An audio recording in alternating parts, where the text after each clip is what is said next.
জটিল ৰোগত আক্ৰান্ত পশ্চিম বৰপথাৰ গাঁও পঞ্চায়তৰ অন্তৰ্গত কঠবিল আলিচিঙা গাঁৱৰ এটি 9 বছৰীয়া বিশেষভাৱে সক্ষম শিশু উন্নত চিকিৎসাৰ বাবে স্থানীয় বিধায়ক বিশ্বজিৎ ফুকনক সহায়ৰ হাত বিচাৰিছে পিতৃ-মাতৃয়ে। সৰুপথাৰ সমজিলাৰ অন্তৰ্গত পশ্চিম বৰপথাৰ গাঁও পঞ্চায়তৰ কঠবিল আলিচিঙা গাঁৱৰ বৈকুণ্ঠ শইকীয়া আৰু ৰঞ্জনা শইকীয়াৰ পুত্ৰ লক্ষ্যজিৎ শইকীয়া নামৰ এটি কণমানি শিশু আক্ৰান্ত হৈছে গুপ্তাংগৰ এক জটিল ৰোগত। ইয়াৰ উপৰি জানিব পৰা অনুসৰি শিশুটিয়ে ভুগি আছে বিশেষ স্নায়ু ৰোগতো, যাৰ বাবে কেইবাটাও অসুখত আক্ৰান্ত হয় শিশুটিয়ে মাত নুফুটা আৰু কাণেৰে নুশুনা হৈ পৰিছে। ইতিমধ্যে 1 পৰা 2 বছৰ ধৰি ভুগি অহা শিশুটোৰ গুপ্তাংগৰ তলৰ অংশভাগ ক্ৰমান্বয়ে ফুলি উঠাত অত্যন্ত চিন্তিত হৈ পৰিছে পিতৃ-মাতৃ।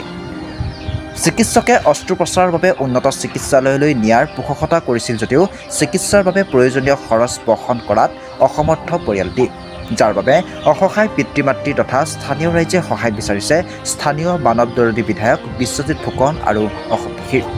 নমস্কাৰ, মই কঠবিল টেঙানীৰ পৰা কৈছোঁ। মোৰ মানে ল'ৰা প্ৰায় 1.5 বছৰমান বয়সৰ পৰা অসুখ এটা হৈ আছে, মানে নাৰ্ভৰ প্ৰব্লেম, মানে গোলাঘাট ডিমাপুৰ য'তে হ'লেও চিকিৎসা কৰিছোঁ, একো মানে ভাল ফল একো পোৱা নাই।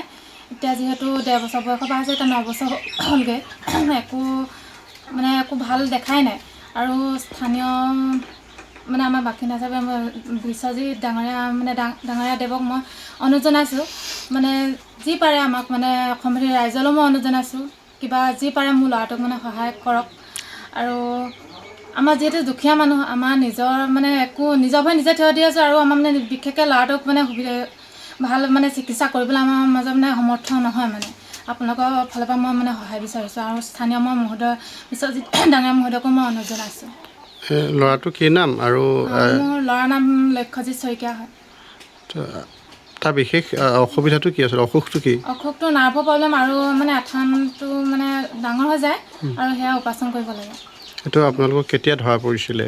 প্ৰায় 1.5 বছৰমান বয়সৰ পৰা এনে গাঁৱলীয়া চিকিৎসা কৰিছোঁ, বা গোলাঘাটতো দেখাইছোঁ, ডিমাপুৰতো দেখাইছোঁ, চব অপাৰেশ্যন কৰিব লাগিব কৈছে।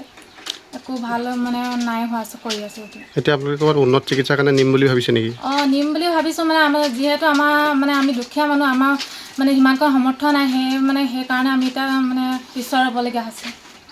এতিয়া আপোনালোকে বিধায়ক মহোদয়ক আমি বিধায়ক মহোদয়ক অনুৰোধ জনাইছোঁ, যিহেতু আমাৰ মানে দুখীয়া শ্ৰেণীৰ মানুহ, সেইকাৰণে আমাক অকণমান সহায় কৰক, মানে সেইটোৱে বিচাৰোঁ। আপোনালোকক কি পঞ্চায়ত পৰে? আমাৰ পশ্চিম বৰপথাৰ।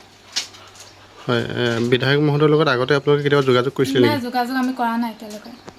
এতিয়া আপোনালোকে নিম বুলি ভাবিছে উন্নত চিকিৎসাৰ কাৰণে? হয়, আমি দিম বুলি ভাবিছোঁ। ল'ৰাটোৰ আৰু অন্য কি আপোনালোকৰ অসুবিধা দেখা দিয়ে? অসুবিধা মানে মেইনকৈ মাতটোও নুফুটে, তাৰপিছত সৰুতে মাত ওলাইছিলে, তাৰপৰা পিছলৈ বেমাৰ হোৱা মানে ইটো নাৰ্ভৰ প্ৰব্লেম হ'ল, মানে 3-4টামান বেমাৰ মানে লগ লাগি পিনি মাতো নোলোৱা হ'লে, একোৱে মানে এতিয়া কৰিব নোৱাৰে। আমি যিহেতু ভাত পানীও খুৱাই দিব লাগে, সেইটো কাৰণে। আৰু আপোনালোকে এতিয়া বিশেষভাৱে ক'ত নিম বুলি ভাবিছে? ডিমাপুৰ বা আমাৰ অসমৰ অন্যান্য মেডিকেল? যিহেতু মানে কিবা গোলাঘাটৰ পৰা গুৱাহাটীলৈ আমাক লিখিছিলে, আমি নিব নোৱাৰিলোঁ। এইটো মানে নাৰ্ভৰ প্ৰব্লেম কাৰণে গুৱাহাটীলৈ হ'লেও আমি নি চাম বুলি ভাবিছোঁ। যিহেতু আমাৰ এতিয়ালৈকে সমৰ্থ নাই, মানে নিম বুলি ভাবি আছোঁ, যদি আপোনালোকে মানে সহায় কৰে। এইটো কিমানমান খৰচ হ'ব বুলি কৈছে?